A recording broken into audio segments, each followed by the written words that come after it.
Hello class, my name is Mr. Lanzillotta and I'm going to be your physical education teacher for today. My signal for attention is my whistle. When you hear my whistle, I expect you to stop what you're doing and look at me for further instruction. Today, we'll be working on our rugby pass.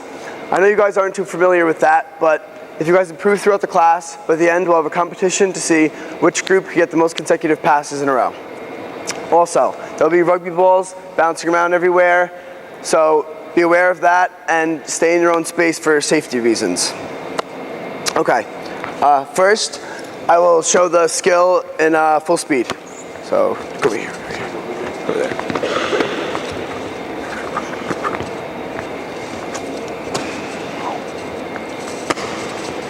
Over here now.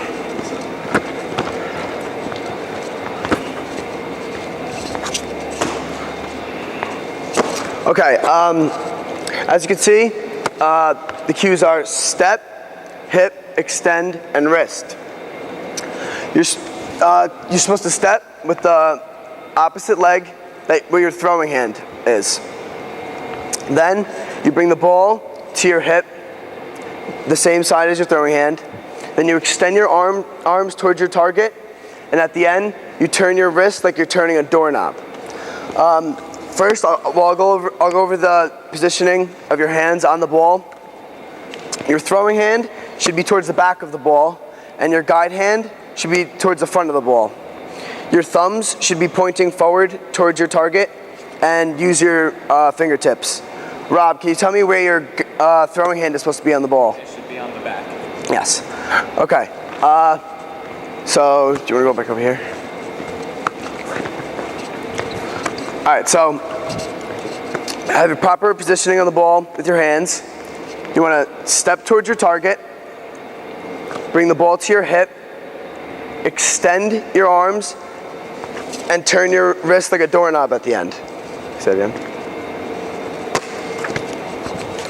You want to start sideways to the person because when you actually play rugby, you have to pass either laterally or backwards.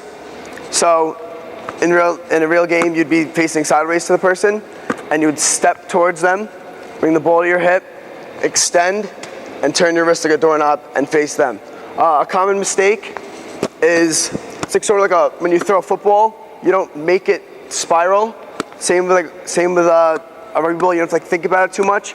You don't want to throw it and bring your arm across and try to spin it so much. If you just use your wrist like a doorknob, it'll do it by itself.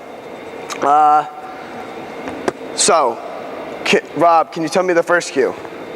Step. Okay. Second cue, Jesse? What does that mean? You can bring the ball down to your hip. Yes. Third cue, Kelsey. Stand. All right, and fourth cue? Wrist. Okay. So when I say go, get a partner and go across from them in 2 lines. Ready, go.